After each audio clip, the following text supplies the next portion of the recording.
You know, when it comes to a hazmat response, speed and accuracy are everything. They say speed and power.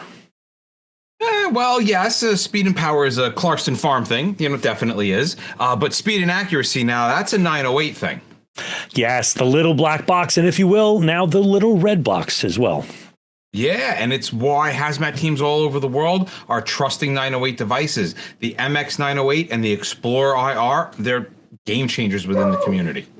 Right, the 908, that's the one of those few devices out there that can identify the Novichoks. Yep, it can identify the Novichoks as well as all sorts of chemical warfare agents, pharmaceutical-based agents, drugs, explosives, and the key to all of this is the 908 can detect them at trace levels. And that's awesome because I know that the Explorer can identify over 5,000 gas and vapors in seconds, and that is changing the game. That's why hazmat teams all over the world going to 908 devices. You guys can check them out at 908devices.com and upgrade your metering toolbox.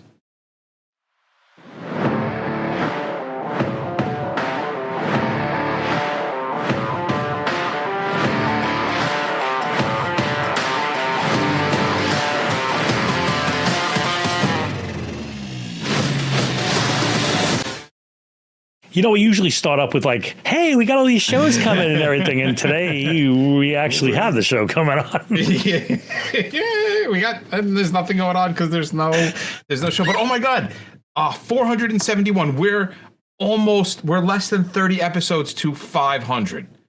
Right. And which we've been calculating this out is the 500th episode falls on Friday the 13th.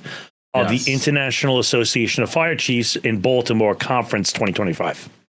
Yeah, so we're thinking we're going to do. We started our show 10 years in advance for that slow burn drop there. That was the longest calculation we have ever had to do. You want to talk before about GPT. Sniper precision? Oh, yeah, long before GPT. There's barely computers. Yeah. Oh. So, but we got a couple of new shirts coming out in the HMAF store. Yes. I don't want to allude to them yet, but they're going to be up in probably, I'm going to say a week or two. I'm just working on the final designs, and there'll be some funny stuff. And if you're listening to this show shortly after it comes out, guys, there are some grant opportunities that are opened up. We've brought some grant writers in-house to help us help you. Hire us and help you, like it's kind of this back and forth thing, and that is going to be an ongoing thing. So if you're listening to this past the month of December 2024, there is ongoing funding opportunities. If you're interested in having us come out and teach you, but you're like, we don't really have the ability, our grant writer isn't that great, yada yada, give us a ring, we'll schedule a call, and we will do everything we can to get you what you need. Love it. Well, without further ado, let's bring on our pal Jake. Here he is. Look at him. Hey. There's Jake. How are you? I'm doing well. How are you guys? Good. It looks like he's on set in his own show. I love it. I am. Yeah, I'm hiding out. Yeah. He's on the other side of this wall right here. That's where he is. Right.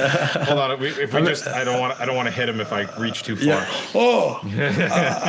I'm in the basement. It looks like I'm more in the cellar. You're in the upper level. That's right. I love it. Right. Looking for your stapler. So we've been talking about your show.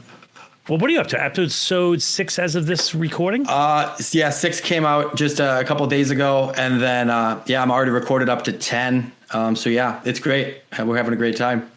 Unbelievable. So, tell me about the show. Like I've been relatively hands off with this project. Don't know too much about it. So fill me in. Like, what are you doing? So the concept of the show is the idea that asking questions is good. And if you can point the questions, even if they're stupid, at the right people, you can get some pretty good results. And ultimately the goal is to have interesting conversations with interesting people, in and around the world of emergency response. We've kind of built this Haz Mat Guys empire on hazmat, but we know that the people that are engaged in hazmat are involved in all sorts of different emergency response types. And so now I'm not just going to talk hazmat every week. I've talked to, toxicologists. I've talked to film directors and firefighters, and it's just this range of, I'm a 32-year-old fireman. Who do I find interesting? And then we find people to meet that topic, and it's been fun. It's been I cautiously call it Joe Rogan for firemen. Joe Rogan's just this simple man who talks to interesting people, and that's kind of who I am. These people that I bring on are a lot more impressive than I am, and so I just hope to kind of squeeze their brains for a little bit of knowledge along the way. So you've done almost 10 episodes already. Have there been guests where you were like, oh man, that brought nothing to the table, like as far as Haz Mat are concerned? Or I think he's on that one right now. Or have you been able to find threads from all these different professions and organizations that bring something to the table? Yeah, I think for sure. And I think the process of, finding the guests, generally for me, it starts with a question. It's like, well, what do I want to know? And then I find the person that matches that, that can speak to that thing that I want to know about. And so, these are curated. These are not random people that I've found conversation with. These are like, I want to know about something. How do I find the best person I can to talk about that particular subject? So like, this is very much a curated podcast. This is not a random step up to the plate kind of thing. So the people that I have on are coming on with a purpose to talk about the things that I, want to know about. And hopefully the listeners want to know about it too. That's the hope. How do you find them? Oh my gosh, it has been everything from cold calling people to like finding a phone number online and cold calling people to messaging on various social media platforms. My wife now is helping me too. She likes the Nancy Drew aspect. She's a big puzzle solver. So it's like, hey, I want to talk to this person from this thing. Yeah. I want to talk to this person from this place. And she's like, I'm on it. And she's online searching stuff. I'll give a little sneak peek to our Christmas special that's going to come out on Christmas Day, and I wanted to interview Santa Claus, and that's problematic as you can imagine, and so we went through this process and found this gentleman who might be the most fascinating person I've ever found to exist, and so hurtful. Slightly more fascinating than Mike, so. He worked for the NYPD. He worked for FEMA and counterterrorism, retired, moved to North Pole, Alaska, and legally changed his name to Santa Claus. Now he works. Yes, this is real. Okay. And so he now he spends his days working with charities for children and all these things. And he's the most interesting person I've ever encountered. And I get an opportunity, and there's a couple of days here to interview him, and I can't wait. And so that episode is going to come out on Christmas Day. And I literally don't know more than anything, I'm excited to do the kind of the social media push leading up to it, where it says Hazard Class presents an interview with Santa Claus. Yeah, and it's real. And so, that's so cool. In getting Santa Claus on the podcast, I couldn't find any contact information for this person. I found an article about him. I was like, this is the most interesting person I've ever thought of. My wife went through city council records for this city and eventually found his phone number and cold called him, and was like, hello, Santa Claus. Will you be on my husband's podcast? And we're up in my office just losing our minds. Like, oh my gosh, you're talking to Santa Claus. My kids run up the stairs. No, they do. They run up the stairs, and they were like, what is all the commotion? And I'm like, Dad just got Santa Claus to be on the podcast. And my daughter's like, no way. Blah, blah, blah. It makes me, how old is she? Just so she's going to be 9 in February, but okay. It's right. But she's actually 21. Yeah, and she still believes in Santa. Yeah. We run a tight ship in the Ryks house.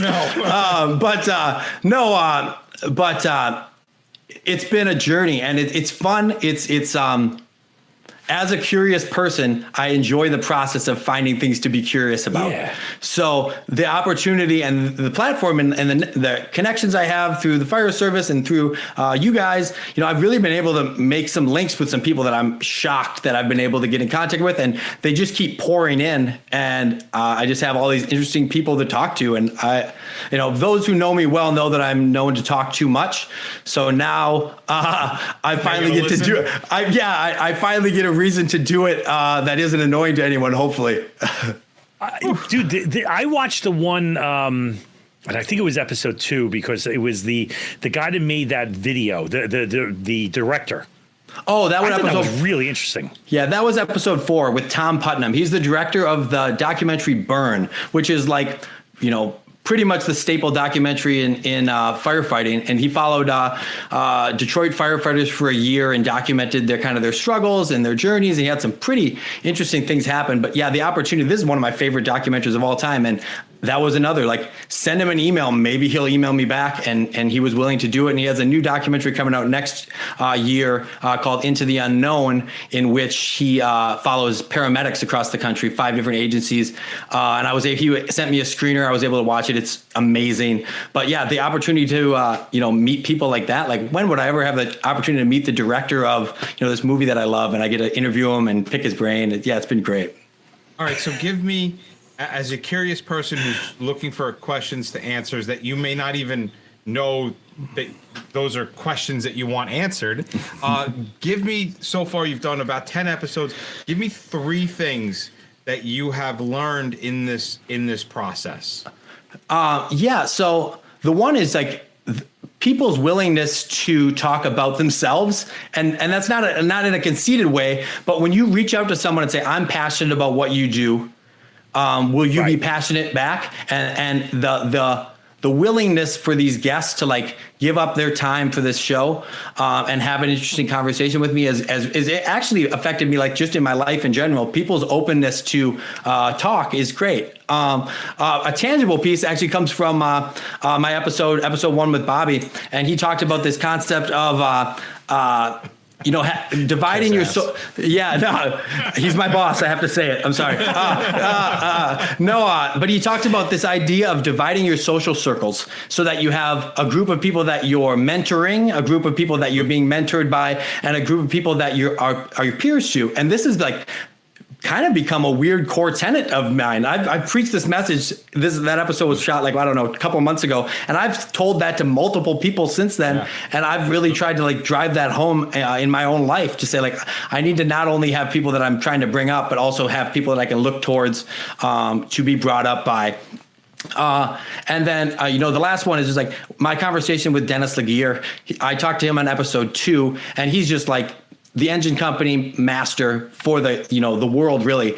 And, the deep dive that he was able to give me on product specific information and, job specific information that where am I going to find this? There's no textbook that has stuff like that. So now the availability to talk to someone that's really truly the expert of experts, and then take that information, put it into my own Rolodex in my brain, and be able to help other people with that information, and hopefully have the listeners pick up this kind of stuff and do the same thing too, right? I try to truly be just a voice piece for the audience, right? What are the questions that the everyman? I am the everyman, right? Look at me. Right. I am the everyman. Let me ask the questions that all of us rubes want to know, right? When we talk to the smartest people. And that's where we get that phrase, right? The tagline of the podcast is ask stupid questions to smart people. And that's really the root of it, right? I'm just going to bring a humbleness and a willingness to maybe look foolish with my stupid questions to experts that can hopefully answer them and make me better for it. Mike, I got a pop quiz for you. You know what? Go for it, because I don't even study for regular quizzes.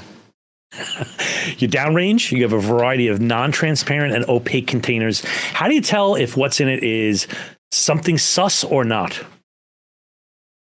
I would use small children. They react the fastest to chemical toxicology. Yes, I would. Lightweight. No. Lightweight, easy, portable. Very, very portable. No, obviously I'm going to use a freaking meter. Okay, but which one? What's going to be able to see through a shipping envelope or something? If I'm going to go from a shipping envelope, I'd have to say the Agilent's handheld ramen, the Resolve. Nice choice. And it's fast. Less than 2 minutes. You're going to give you identities of explosives, narcotics, toxic industrial chemicals, chemical warfare agents, and more, and all through sealed, opaque containers. You know, from a usability side, I'm a huge fan of this meter. The simple interface, the big buttons, I can navigate this thing with my hands in gloves and PPE. It's tough, so when I drop it and when I put it in water, when I submerge it, when I vibrate it, it's all resistant to those things, and it can survive the decon line, which honestly is one of the most important factors for a hazmat technician. And for those super sketchy, samples, you may have to take advantage of the remote control through the removable Wi-Fi connectivity. And for super sketchy situations, you can use the flexible onboard library, and you can actually create and deploy your own library, which we have done in the past for a wide range of substances. So if you're evaluating different Raman spectroscopy instruments, you should check out the report from New Steel. They recently evaluated 10 handheld Raman spectroscopy units, and the Agilent Resolve received the highest score of all the instruments. You can check it out, explore.agilent.com/resolve, and that page will have a link to the independent New Steel report.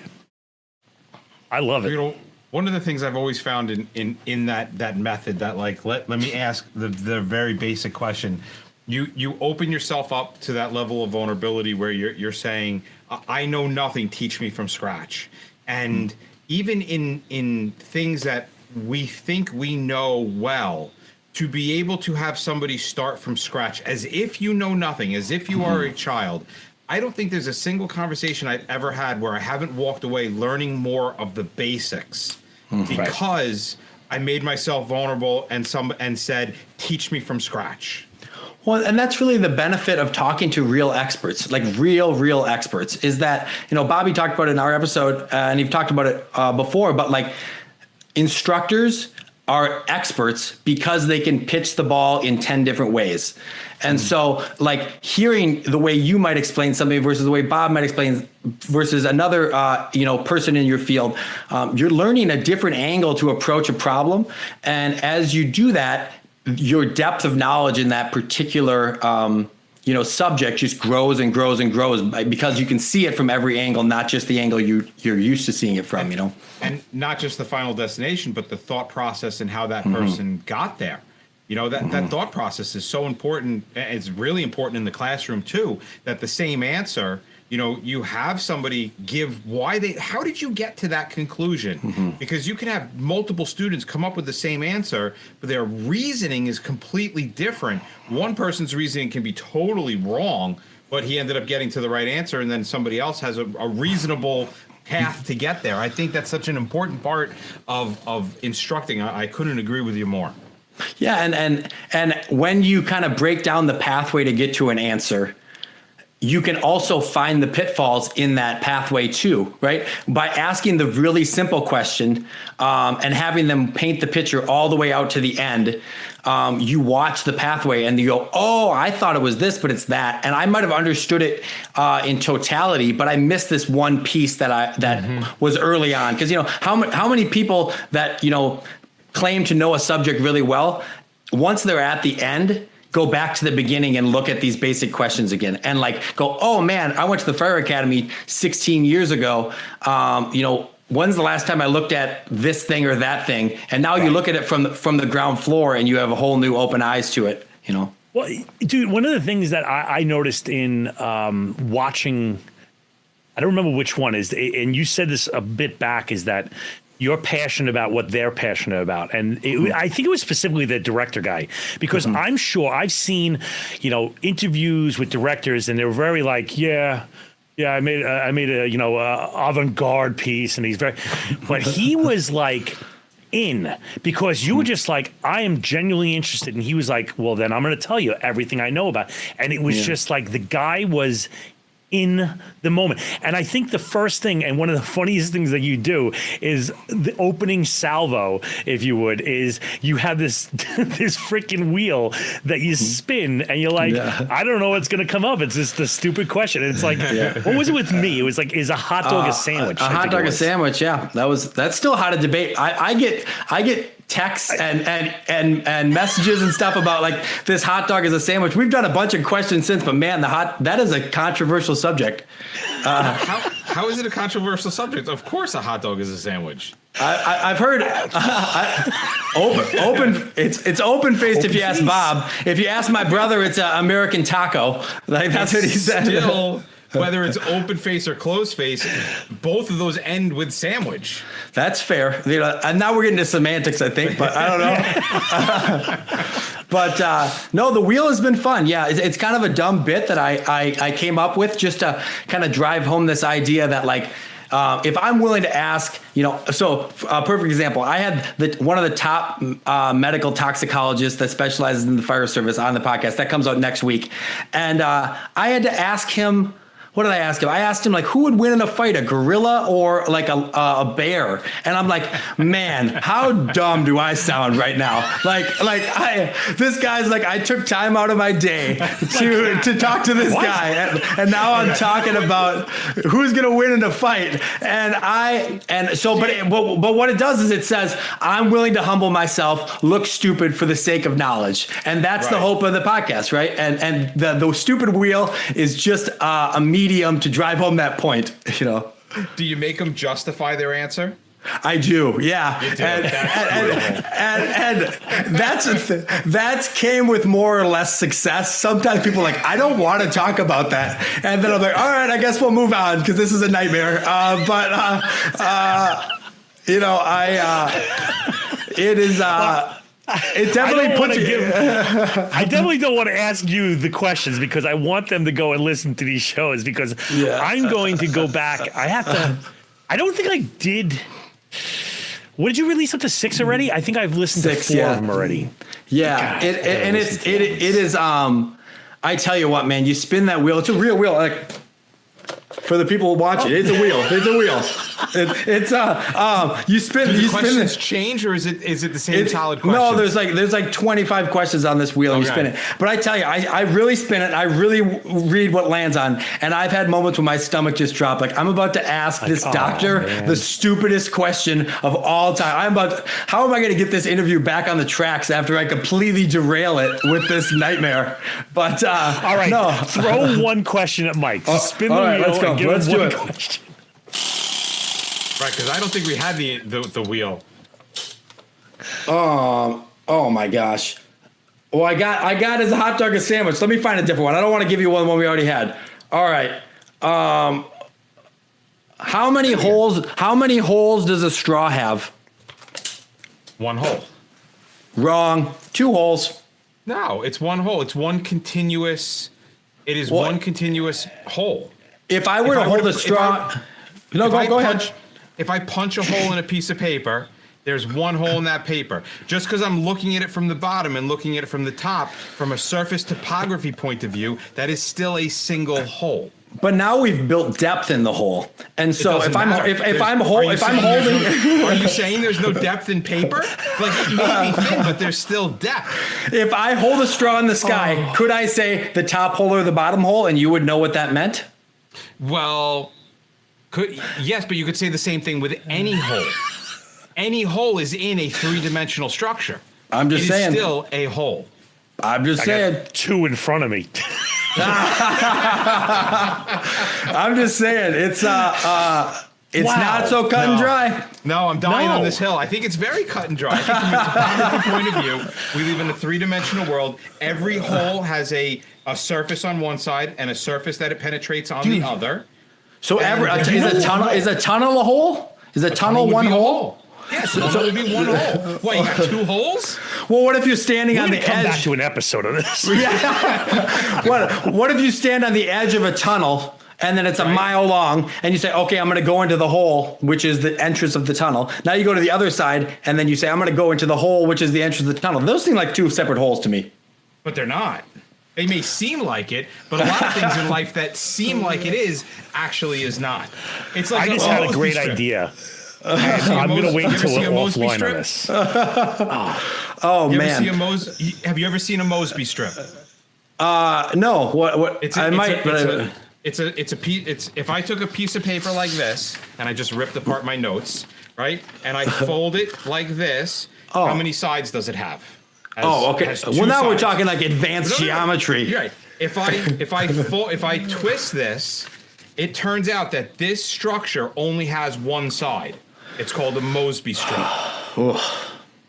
You see, this is why I ask stupid questions to smart people and not other idiots like me who just think that there's an endless amount of holes in every structure. I don't know. Right?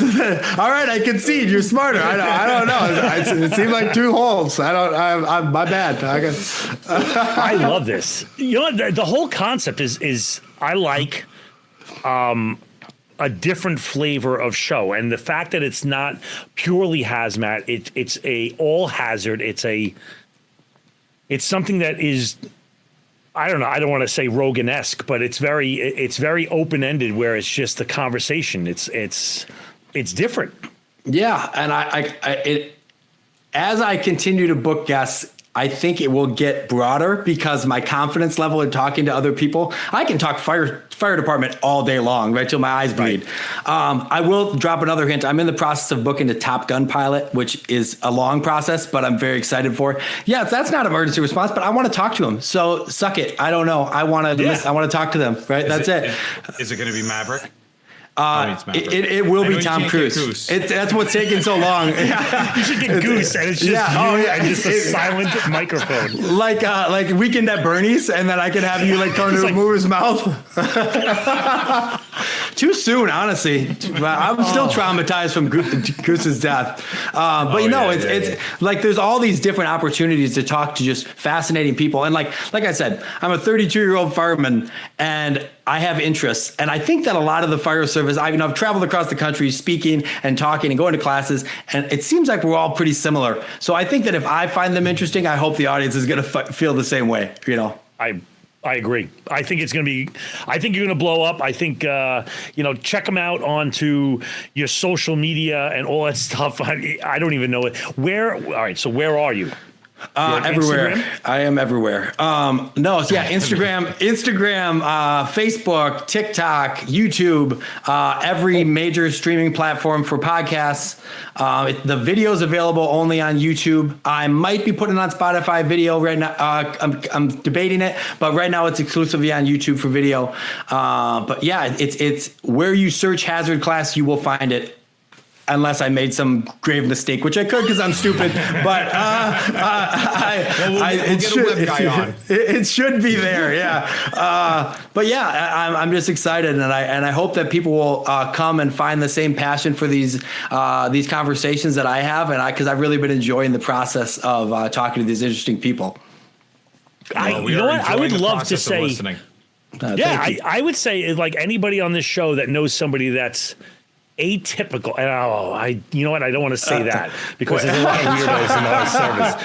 Yeah, how about somebody that is not a normal interview person, somebody that would fit into this? Send him an email. Yeah, for sure. Jake at hazardclass.com with a hyphen in between hazard and class. And I would love it. Yeah, I've found a couple people through solicitation like that, and they've been super awesome guests. And so, I want to talk to interesting people. I want to hear people's stories, and everyone, I think that's another thing that I've kind of learned through this is that, everyone is a person that's an actual real person behind the scenes. And, we're not just all robots. You could be the expert of this or that in your field, but at the end of the day, we all put our shoes on, we all put our pants on, we're all normal people. And I think everyone has an interesting story to tell. I love it. Well, good luck to you. I'm sure we'll be seeing more of you very soon. Yeah, thank you. I appreciate it. I appreciate the time. All right.